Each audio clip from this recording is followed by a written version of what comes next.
Coucou Anna. Coucou Dorothée, coucou Emmanuel. Bonjour Anna. Alors, Anna, aujourd'hui, on fait appel à toi parce qu'on aimerait que tu nous parles un petit peu de toi, de ton travail et du monde Ouais. de l'énergie. Alors, avant de commencer, est-ce que tu peux te présenter et nous raconter un petit peu comment tu as découvert tes capacités? Alors, je m'appelle Hannelore Schmidt, je suis née en Allemagne et de nationalité allemande et puis j'ai déménagé en France quand j'avais 27 ans pour la naissance de ma fille, pays où j'ai toujours souhaité vivre car j'ai toujours eu la France dans le cœur, bizarrement, mais c'est comme ça. Et puis, découvert mes capacités, c'est à la longue, ça a commencé très tôt, sauf que moi, j'étais pas consciente. C'est au moment que je rencontrais une personne quand j'avais 56 ans, en 2014, que mon véritable éveil qui se fait. Et puis que je peux comprendre que qu'est-ce qui s'est passé déjà dès que j'étais tout petite, par exemple, que j'étais déjà éveillée, mais que j'avais bloqué certaines choses, pas peur, car c'était, par exemple, je voyais du visage ou quelque chose comme ça, et quand j'avais 15 ans, je bloquais tout ça. Tout en attendant, je commençais, quand j'ai découvert mon enfant intérieur, il y avait ce souvenir qui est venu que je commençais à mettre des feuilles de plantain sur les genoux blessés ou pas blessés de mes amis quand j'avais 4-5 ans. En plus, j'ai découvert après le plantain, c'est vraiment la feuille qu'il faut utiliser, c'est ça. Alors, il y avait déjà un mémoire ancestral qui remontait. Quand j'avais 8 ans, ma mère, elle m'avait raconté ça plus tard. J'avais dit que j'allais me marier avec un Français et vivre en France. C'est exactement ce que j'ai fait. Et puis, durant le temps que j'ai travaillé comme sociopédagogue, qui est ma formation d'origine, que j'ai fait à l'université en Allemagne, euh, quand j'ai commencé à travailler, j'ai régulièrement, j'ai enlevé le mot de tête, par exemple, des secrétaires quand il travaillait sur écran et tout ça. Et puis bon, c'était moi, et puis qui faisait ça régulièrement. Alors, sans me rendre compte, à 20 ans, j'ai découvert le tarot grâce à une amie espagnole. Et puis, je tirais dans son temps les cartes pour des amis qui étaient chaque fois bluffés à quel point que c'était juste. Mais bon, pour moi, c'était pas vraiment des dons, ou c'était pas quelque chose que j'allais développer. En plus, avec l'homme avec qui je vivais à ce moment-là, il était absolument contre tout ça. Alors moi, j'avais vraiment bloqué tout ça jusqu'à cette rencontre en 2014 avec un homme qui oui, avait un éveil direct, je dirais, et puis où il y a plein de sensations qui sont venues et qui sont revenues, et puis qui m'ont aujourd'hui, ou qui me permettent aujourd'hui de D'accord. comprendre qu'est-ce qui m'est arrivé. Est-ce que tu as Et, connaissance de quelqu'un dans ta famille qui avait les mêmes capacités que toi? Parce que tu as parlé un petit peu de ton éveil jeune. Est-ce que quelqu'un peut-être t'a enseigné? Est-ce que tu te souviens d'un souvenir de voilà, une grand-mère? Enfin, c'est souvent en transmission, c'est non du tout. rien du tout, rien du tout. Je sais que mon père, qui pouvait chercher l'eau, il était sorcier, mais il n'a jamais utilisé. Ma mère, pas du tout. Alors, et les grands-parents, il n'y avait aucun contact avec tout ce qui était spirituel, hein. D'accord. Moi, j'étais un peu La seule. l'extraterrestre, Ouais. je pense. Mais bon, ça, je suis quelqu'un où j'étais à ce moment-là, quand j'étais fille unique, alors ce qui demandait sans doute beaucoup d'adaptation. Je Ouais. me suis très vite adaptée à un monde où mes capacités étaient, je dirais pas interdites, mais bon, qui n'étaient pas souhaitées. Refoulée. Et puis, je suis rentrée dans une forme de faux self, je dirais, où je bloquais tout ça. Et puis, ce qui m'a permis, il y avait toujours des petites choses qui m'ont permis, par exemple, également dans mon travail, d'être dans ce côté empathique, par exemple, et de vraiment ressentir où il y avait les difficultés des autres personnes avec qui je travaillais, par exemple, mais sans que je me suis rendu compte que ça faisait partie de ma spiritualité ou de ma façon d'être. Également, pour moi, c'était quelque chose qui n'était rien d'extraordinaire. Ouais. dans ce sens-là. L'éveil spirituel, pour moi, c'est revenir à soi et puis aussi à qui nous sommes véritablement, dans le sens que nous sommes tous nés des étoiles et nés de la Terre. Ça veut dire dans une harmonie entre les deux et puis ou dans un lien entre les deux, d'accord, on est au milieu. Et puis l'éveil spirituel, ça se fait à ce moment-là. Ça peut être assez violent de comprendre qui nous sommes véritablement. Et puis, ça passe aussi par beaucoup de montagnes russes, des hauts et des bas. Et surtout qu'on a vécu pendant des années sans se rendre compte quelque part. C'est un peu un grand choc, mais c'est quelque chose également qui nous permet d'être et puis de sortir du fer et être. Voilà, l'éveil spirituel est vraiment trouver sa place dans ce monde. Du coup, tout à l'heure, tu nous parlais un peu de ton éveil. En quoi travailler l'énergie sur son parcours d'éveil peut aider? Quels sont les bénéfices par rapport à ça? Mais au moment qu'on prend la place qu'on a dans ce monde, on se rend compte que tout est énergie, tout est vibration. Par exemple, on peut parler avec nos cellules et puis aussi avec nos centres d'énergie qui sont des chakras. D'accord? Oui. Il y a cette harmonisation des chakras qui est quelque chose de super important pour être aligné, pour vraiment être à sa place et puis de transmettre et de faire qu'est-ce qu'on a à faire aussi dans ce monde-là. L'énergie est tout ce qui nous gouverne dans le sens-là, car quand vous vous rendez compte à quel point, euh, au moment vous n'êtes pas dans les bonnes énergies, par exemple, vous attirez automatiquement des mauvaises énergies envers vous. Ouais. Maintenant, on vit dans un monde de dualité, ça veut dire que nous sommes dans le jugement permanent de bon et de mauvais, d'accord, où le jugement, c'est les bonnes énergies ou les mauvaises énergies, mais en attendant, tout est énergie, on est vibration. Si tu devais donner des petits conseils ou un petit exercice aux abonnés pour rester alignés. Ancrage, ancrage, ancrage, ancrage, ancrage.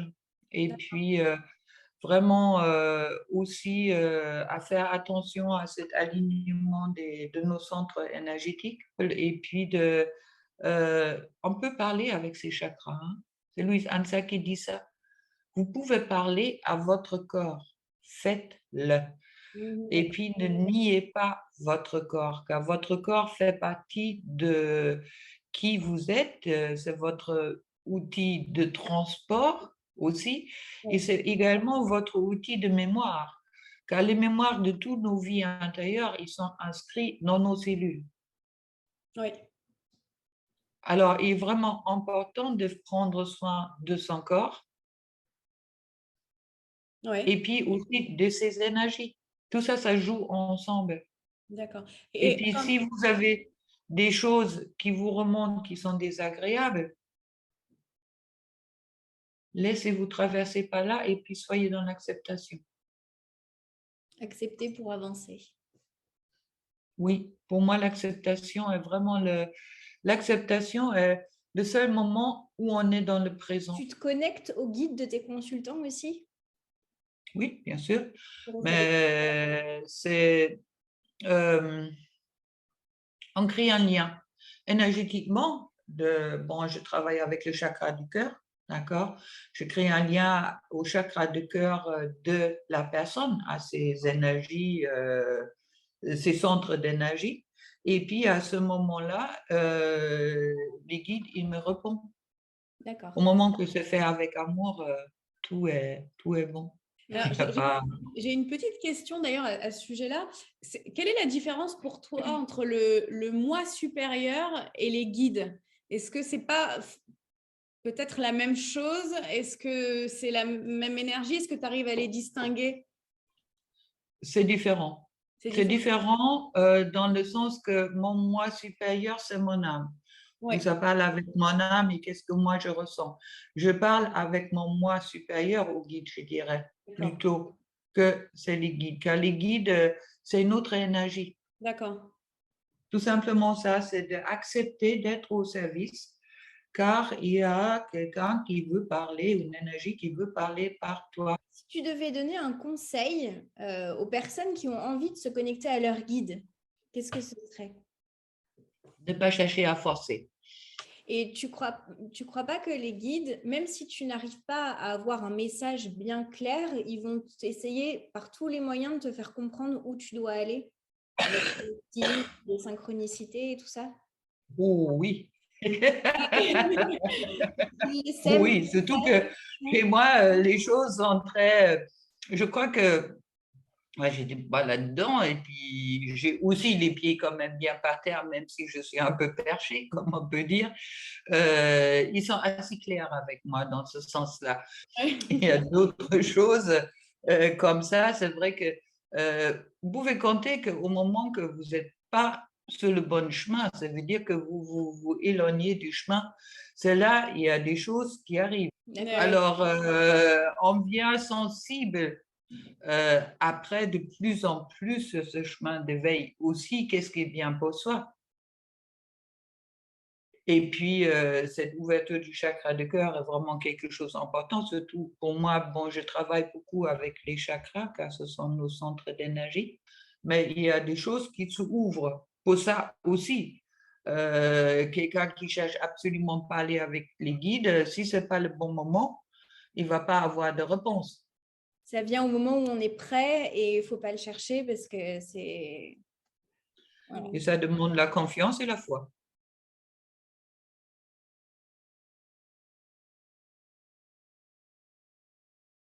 Tu accompagnes donc des personnes depuis pas mal de temps maintenant.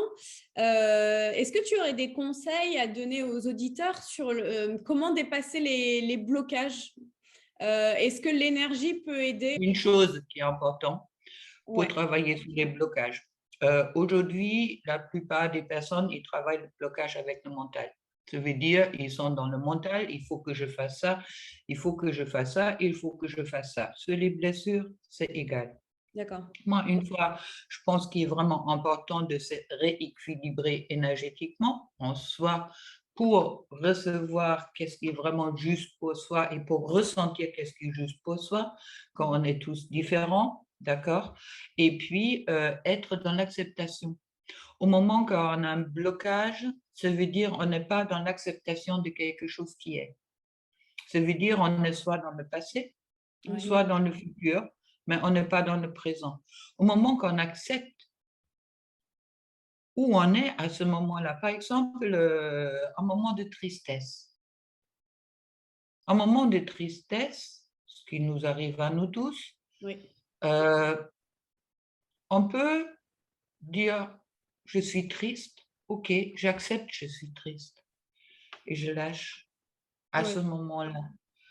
Au moment que je dis je suis triste, mais il ne faut pas être triste. Je suis un être éveillé, je dois être joyeuse, je dois être ouf. À ce moment-là, vous allez prendre des heures, des jours ou des mois ou des années pour vous en sortir. Car je pense que c'est important d'être dans cette acceptation de l'humanité, de notre dualité, que nos émotions, autant la tristesse, autant la joie, font partie de qui nous sommes. Et puis de les accepter qui sont là. Car c'est ça qui fait aussi la richesse. Comment voulez-vous vous comprendre avec les autres, déjà avoir une communication, au moment que vous n'êtes pas dans l'acceptation qui vous êtes? Au moment que vous n'acceptez pas la tristesse de vous, vous ne pouvez pas accepter non plus la tristesse de l'autre. Et je crois qu'il est vraiment important d'être dans cette conscience de notre humanité, de notre dualité, qui est aussi un cadeau. Et puis, au moment qu'on se coupe, à ce moment-là, on n'est plus à notre place. Et puis là, on rentre dans ce qu'on appelle ego spirituel. Pareil que pour les blocages, pour les blessures, vous allez remarquer au bon moment, qu'est-ce que vous avez à travailler? Ça vous est présenté d'une façon ou d'autre. C'est pas qu'à vous chercher maintenant, ah oui, il faut que je travaille la blessure de trahison. Vous pouvez le travailler avec la tête s'il n'y a pas une intégration vibratoirement, si vous êtes vibratoirement pas prêt pour ça, ça sert absolument à rien. Et le bonjour, je peux vous assurer qu'à ce moment-là, la trahison, s'il faut, elle vous est présentée. Et puis à ce moment-là, vous êtes prêt pour la travailler. D'accord. Alors, je pense que ce qui est vraiment important, c'est de travailler sur toutes les blessures au moment qui vient.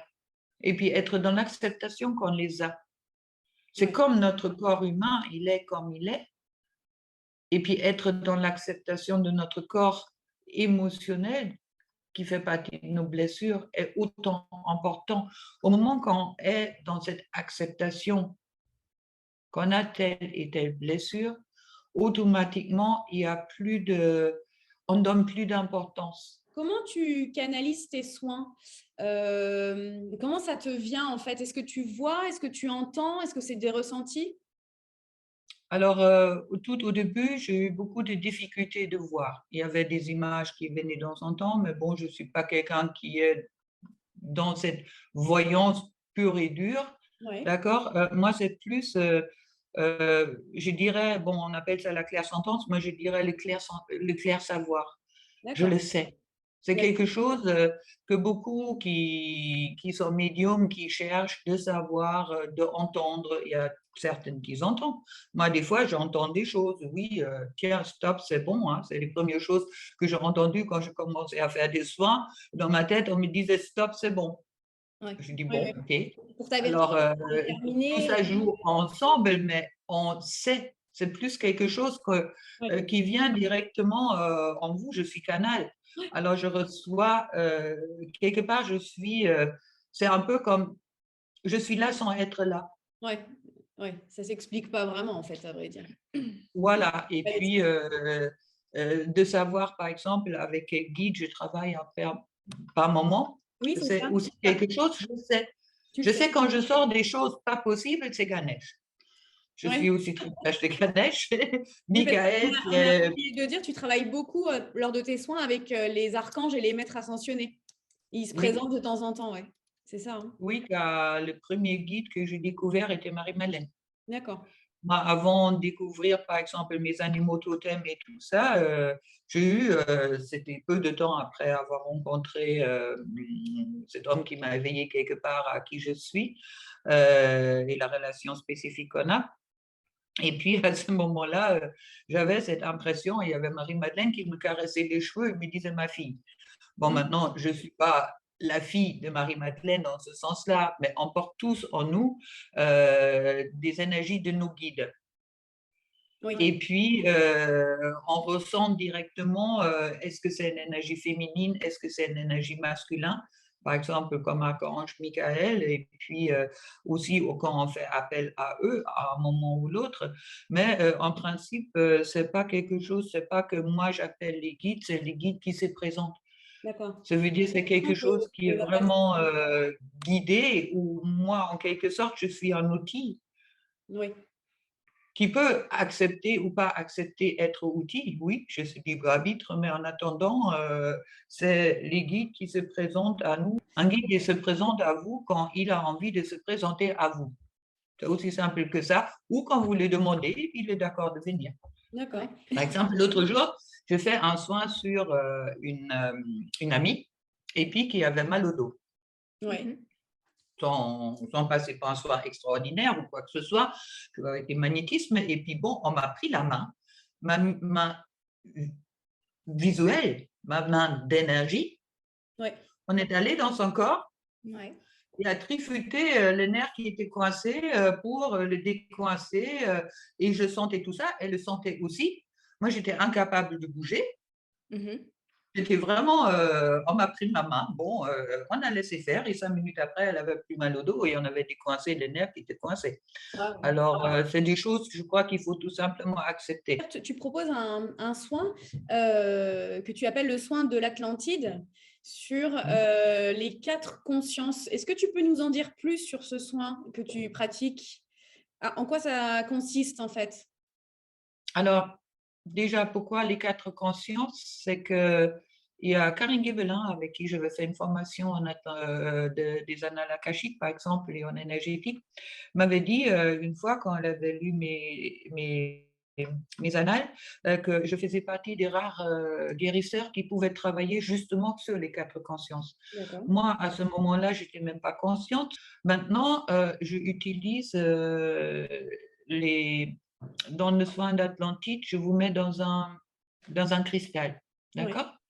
À choix, c'est de topaz, le saphir, le rubis, l'émeraude, l'ambre, et puis le quartz rose, par exemple, que je construis autour de vous. Je vous emmène dans un salle spécial qui vient d'Atlantide, justement, car c'est quelque chose qui m'est venu. Je travaille avec les cristaux sur les personnes, Oui, et à un moment ou l'autre, on m'a dit, mais mets-les dedans. d'accord, d'accord. Ça, c'est des guides. Alors, je C'est dis bon, OK. Et j'ai mis des gens dans un. C'est un peu comme Blanche-Neige, comme vous voyez, dans un sarcophage. Vous êtes dans un sarcophage d'une pierre, ouais, car à ce moment-là, la pierre, elle a beaucoup plus d'énergie ouais, qui est présente, et puis que toute cette énergie de la pierre est en train de vous nettoyer. Sur le soin d'Atlantide, je vais sur les 4 consciences. Ça veut dire, je travaille par exemple avec ma plume d'oie sauvage, qui est l'air. Il y a le feu, il y a également l'énergie du feu et l'énergie de l'eau et l'énergie de la terre par le cuir et puis par dedans, d'accord, avec qui je balaye énergétiquement. Et puis, avec les plumes aussi. Et puis, j'ai aussi, bon, je suis dragonnière et j'ai mon dragon avec le souffle de feu, car soit moi, personnellement, je suis très proche de l'eau. Je travaille beaucoup sur les mémoires et l'eau, c'est quelque chose de naturel que je travaille depuis le début, toujours avec l'eau. Mais j'ai rajouté vraiment la terre qui est important, oui, d'accord? Et puis, que je utilise des fois aussi, par exemple, mon huile de rose que je fais. d'accord. Je fais une huile en solarisation avec les pétales de rose, et puis que je charge spécialement avec l'énergie de la terre. Alors, même quand vous êtes loin, sur ma table de soins, je Ouais. vous mets des gouttes de l'huile de rose, et puis il y a même certaines de mes clients qui le ressentent sans que je lui dise. Il dit, ah, ça sent la rose, c'est quoi? Alors, c'est vrai, c'est assez fort, c'est chouette. Nous, dans nos 4 consciences, le mental, c'est l'air, Oui, l'esprit, c'est le feu, l'eau, c'est la mémoire, c'est les émotions, Ouais. et la terre, c'est l'homme. Et chaque pierre va guérir quelque chose en particulier. Tout ça, ça s'harmonise. Ça veut dire que n'importe quelle pierre que je prends, ça touche toujours les 4 consciences. d'accord. Et vous avez déjà fait des soins avec moi, vous le sentez. Oui, oui, oui. D'ailleurs, Ah, on rappelle que tu fais tes soins en présentiel, mais surtout aussi à distance. C'est possible. oui, L'énergie. oui, il n'y a aucun problème d'être en visualisation, hein. Je Ouais, travaille avec le Canada, avec les réunions, on peut aller où on veut ouais, oui, avec la visualisation. ouais, ok, ça c'est bien à rappeler parce Maintenant, que parfois on peut douter que ça fonctionne quand c'est par téléphone, vidéo, voilà. La mais distance venez essayer, hein. ouais, ouais. Ça fonctionne Venez vraiment. essayer. Ça, on peut le J'ai confirmer. même fait, Donc, j'ai même fait des soins sur YouTube qui datent encore un an. Je n'ai pas fait beaucoup de soins, mais vous pouvez utiliser et puis vous allez ressentir. on mettra tes informations en dessous du podcast et ou de la Ouais. vidéo. Voilà. On a Alors, une maintenant, pour question. finir, excuse-moi, Ouais, pour pardon. finir, que les cristals que je choisis ou que la personne choisit, d'accord, souvent c'est le bon qui tombe, on Oui, est guidé, comme j'ai dit. Il y en a, par exemple, le topaz bleu travaille plus sur le mental. d'accord. Il travaille toujours sur les 4, mais il y a toujours une priorité sur quelque chose qui est à faire. Ça veut dire que les cristals, soit par sa couleur et par ses capacités, c'est le sens du cristal à qu'est-ce que le cristal y envoie en énergie. Il y a toujours un appui, plus ou moins, sur une conscience. D'accord. Ça veut dire les 4, oui, mais Le bleu travaille plus sur le mental, le quattro travaille sur le cœur. L'émeraude, par exemple, travaille beaucoup sur le corps, mais aussi sur le cœur. Oui. Et puis, ambre, ça travaille sur le plexus solaire, sur le rayonnement en soi. Alors, on peut utiliser l'améthyste qui travaille beaucoup sur les dépendances aussi. Oui. Par exemple, alors tout ça, on peut, le choix du pierre est important dans ce soin-là. Et puis quand j'utilise le cristal de roche, c'est le dernier que j'utilise normalement quand il y a en principe 4 ou 5 soins qui intègrent le soin d'Atlantide, chaque fois en séparé, mais qu'on peut aussi commander en soi. Le cristal de roche travaille beaucoup sur le spirituel, c'est vraiment le point soleil, et puis qui intègre, malgré la distance qu'il peut avoir entre les autres soins avec les cristaux que je donnais, qui intègre tous les soins. D'accord. Je veux dire que le cristal de roche est une pierre qui multiple. Oui, d'accord. À ce moment-là, c'est vrai que le dernier soin, normalement, après, c'est rare que je donne des soins d'Atlantide, car déjà la personne n'a en principe plus besoin, ou elle a besoin d'autres soins pour arriver à d'autres choses. Quelle est la fréquence à peu près pour faire des soins énergétiques? Est-ce qu'il y a une fréquence ou est-ce que c'est vraiment selon le besoin de la personne quand elle ressent qu'il y a quelque chose qui est plus aligné avec elle Alors moi, je ne donne pas de rendez-vous fixe aux personnes car je pense que c'est quelque chose que chacun ressent en soi quand c'est nécessaire. Maintenant, trop de soins tue le soin. Sur le soin d'Atlantide, c'est exceptionnel. Si c'est que moi qui interviens, je peux le faire tous les 10 jours, par exemple, un soin d'Atlantide. Mais sur un soin normal, je dirais il est important de laisser un mois pour que les énergies se posent. Oui. Maintenant, quelqu'un qui fait un soin d'Atlantide avec moi et 2 jours après, il fait un soin avec une autre personne, ça enlève tout le soin. D'accord, les Ça bénéfices. enlève tout. Il faut être dans le respect des énergies. C'est comme l'eau. Vous faites l'eau bouillir, il faut un moment que ça se refroidit. C'est ça. Ça ne se fait pas tout de suite. Les énergies, c'est pareil. Oui.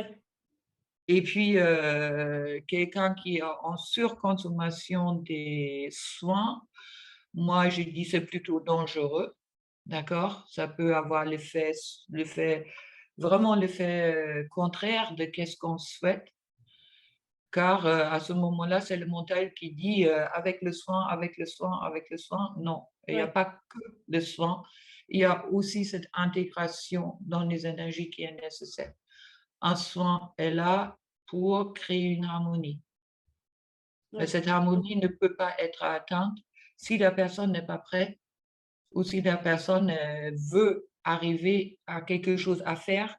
Et le soin, il est là pour être, pour retrouver son être, son véritable être. Ah, autre chose, chaque fois, quand il y a un soin, vous montez en vibration. D'accord. Alors maintenant, on a une petite question parce qu'on sait que tu accompagnes beaucoup de personnes qui sont dans un couple sacré, les couples de flammes jumelles. Est-ce que tu peux nous dire en quelques mots ce qu'est un couple de flammes jumelles parce qu'on en entend parler partout et c'est pas mal de refaire un focus là-dessus et d'expliquer pour toi en tout cas ce que ça signifie. Alors, au moment que je rencontrais cette qu'on appelle autre, moi, comme je vous ai dit, je me suis trouvée dans cette bulle de savon, là, dans cet égrégore de lumière. Et puis, ça a déclenché direct chez moi un éveil spirituel. Ça veut dire que, comme je vous disais avant, j'avais déjà des choses en moi, mais c'est un peu comme si on m'a enlevé une membrane sur la couronne, et puis là, ouf, c'est rentré direct. D'accord? C'est, comme je disais, assez violent. Je pense pour moi déjà, une rencontre spirituelle sacrée passe obligatoirement par un éveil spirituel. Oui.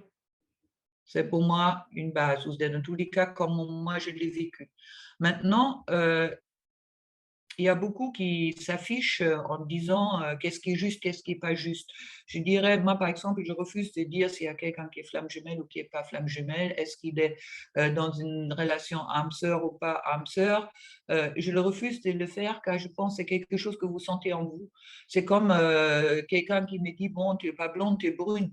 Moi, je sais que je suis blonde. C'est Et évident. puis, je sais qu'au moment que je rencontrais cet homme, ça m'a fait une ouverture du chakra du cœur direct. Bon. Et puis, avec ça, justement, ça a doucement et sûrement enlevé toutes les barrières que je pouvais avoir pour véritablement trouver ma place. Et aujourd'hui, on travaille beaucoup avec le mental sur ces relations sacrées, car tout le monde croit qu'au moment qu'on est dans une relation sacrée, c'est le nirvana. Ouais. Je vais être heureuse avec cette personne-là. Sachez que dans tous les cas, si vous avez rencontré une personne qui vous a éveillé à l'amour, on peut le dire comme ça. Hein, moi, j'avais même dit à une amie, sans savoir quelque chose de flamme jumelle ou quoi que ce soit, je lui ai dit j'avais l'impression que j'avais retrouvé une partie de mon âme.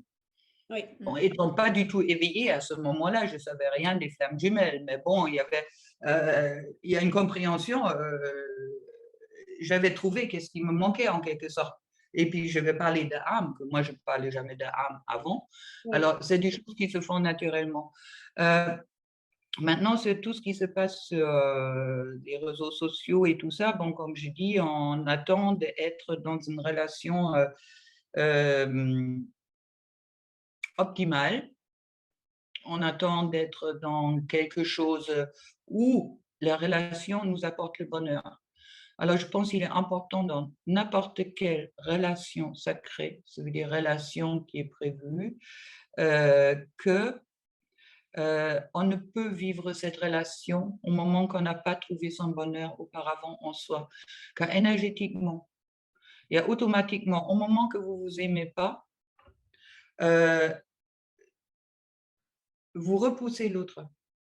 Oui. D'accord? Alors, pour vraiment s'aimer, et puis ça c'est énergie, c'est vraiment une énergie, ces liens-là ou ces liens-là sont énergétiques. Pour pouvoir vivre ensemble, il est important que vous avez vraiment trouvé d'abord votre complétude en vous et vous ne mettez pas votre bonheur dans la main de quelqu'un d'autre. Il y a ce livre magnifique de Don Louis Ruiz qui bat la maîtrise de l'amour, que c'est vraiment, pour moi, c'était la Bible, j'ai compris, oui, je ne peux pas attendre de mon autre de me rendre heureuse. On ressent chaque pensée quelque part de l'autre, ou chaque énergie de l'autre. Si l'autre, il est dans les pensées négatives, vous allez ressentir énergétiquement négatif. Ça peut, comme par les flammes jumelles, être quelque chose de très direct. Et puis, chez d'autres, les âmes sœurs et tout ça, c'est un peu plus loin dans ce sens-là. Mais on ressent. On ressent que l'autre ne va pas bien. Alors, je pense que ce qui est vraiment important, c'est de travailler sur toutes les blessures au moment qui vient. Et puis, être dans l'acceptation qu'on les a. C'est comme notre corps humain, il est comme il est. Et puis être dans l'acceptation de notre corps émotionnel qui fait partie de nos blessures est autant important. Au moment qu'on est dans cette acceptation qu'on a telle et telle blessure, automatiquement, on donne plus d'importance. Oui. C'est pareil que quand vous êtes dans un couple et vous faites la focalisation sur « il est avec quelqu'un d'autre », tout est énergie. L'autre, il ne peut pas se débarrasser. C'est ça, quelque part, le challenge de ces couples-là, car toute cette énergie-là est transversale. Et puis, on ne peut pas gérer ça avec le mental. Il faut qu'on le gère avec le cœur et puis avec l'énergie, avec la vibration qu'on a. On est qu'est-ce qu'on vibre, c'est pas faux. Bon, on peut quand même rassurer aussi les abonnés, les auditeurs que ce n'est pas que du négatif, cette relation-là, parce qu'en fait, c'est souvent soit dans un sens, soit c'est merveilleux et voilà, c'est fantasmé, soit c'est toujours très difficile, toujours du travail, des blessures à guérir, etc. Il y a quand même un peu plus doux de temps en temps. Non, heureusement, heureusement. Bon, cet attachement à la souffrance est quelque chose d'horrible, je trouve. Et puis, si je ne serais pas été autant attachée à la souffrance, je me serais sortie beaucoup plus vite de cette souffrance-là, car il faut comprendre que la souffrance est la plus grande dépendance qu'on peut avoir.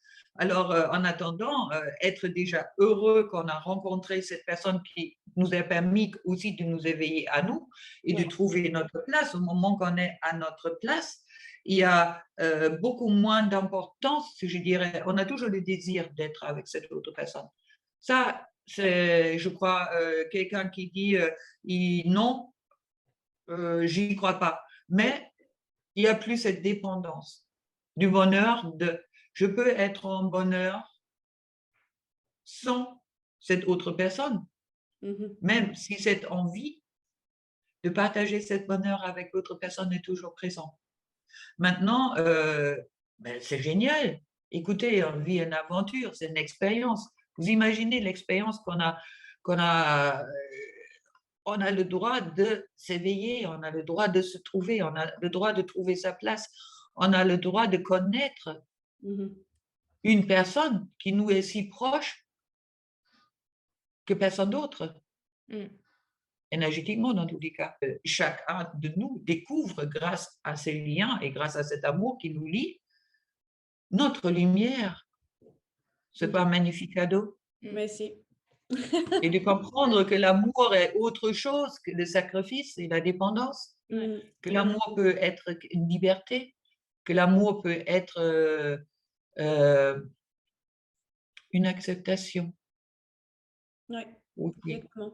En fait, on se rend compte que c'est une relation, alors on dit flamme jumelle, à deux, mais le parcours personnel, il est énorme dans cette relation. C'est une évolution qui va nous apporter énormément sur l'individualité, en fait. Oui. Maintenant, d'être sur ce chemin de découverte de soi, je dirais, et découverte aussi qui nous sommes, mais qu'est-ce qui est l'homme? De se rebrancher à la terre, d'être vraiment dans cet alignement entre terre et ciel. Ça veut dire, une fois dans une réalité qu'on peut dire plus spirituelle et d'autres dans une réalité de la matière. Ça veut dire, à ce moment-là, on a cette capacité de sortir du jugement de soi, car c'est vrai que la douleur souvent vient la souffrance vient souvent du jugement de soi, et être dans cette acceptation de notre ombre de lumière et permettre de mettre la lumière dans l'ombre dans ce sens-là. On ne met pas l'ombre sur la lumière, on met la lumière sur l'ombre. D'accord? Et qu'est-ce qui se passe souvent aujourd'hui, au moment qu'on est dans la souffrance? On met l'ombre sur la lumière et pas le contraire. Moi, j'ai découvert ma beauté grâce à ce lien. On est tous en communication vibratoire tout le temps, les uns avec les autres. Et puis, je crois que ce lien nous a aussi permis de voir que tout est un. Cette unicité, cette union qu'il n'y a pas seulement avec cette autre personne, mais aussi avec toute l'humanité en quelque sorte. Oui. Si on va loin, alors. C'est ça. Et ça, c'est beau. C'est beau. On sort de la solitude. Et puis ça, c'est quelque chose de génial. Et il nous aide justement, on va finir là-dessus. En fait, cette relation nous aide à se reconnecter à notre âme, à notre nature profonde, pour résumer. À qui nous sommes, à notre être. On sort du faire, on rentre dans l'être. Et puis ça, c'est, je crois, le plus beau cadeau que notre autre peut nous faire. Chacun est individuel et puis je crois qu'on ressent des choses en nous et puis il est important dans les accompagnements d'être vraiment dans cette liberté de plus de laisser découvrir la personne en face de nous, son propre chemin, comment il doit être. C'est égal pour le jumeau ou la jumelle. Chacun doit, on apprend les choses quand on les fait soi, quand on les ressent soi. Je peux vous raconter des histoires pas possibles si vous ne l'avez pas vécu et puis si vous ne le ressentez pas, ça va servir absolument à rien. Mon chemin n'est pas le vôtre, mais mon travail en accompagnement des personnes est que vous trouvez votre chemin. Pas de faire un copier-calquer sur qu'est-ce que moi je fais, non. Oui, d'accord. D'où les soins énergétiques sont aussi si importants. Car justement, ça permet de sortir en vous qu'est-ce qui est en vous et pas qu'est-ce qui est en moi. C'est ça, exactement. Bon, Voilà. écoute, Anne-Laure, on va s'arrêter là. Merci beaucoup. Merci Oui. beaucoup. C'était très intéressant d'aborder tous ces sujets avec toi. Merci Ouais. d'avoir joué le jeu pour ce premier épisode d'une reconnexion à l'âme. Merci, Anne-Laure. Voilà. Merci, Anna. Gros bisous et puis à bientôt. À Allez, bientôt. ciao.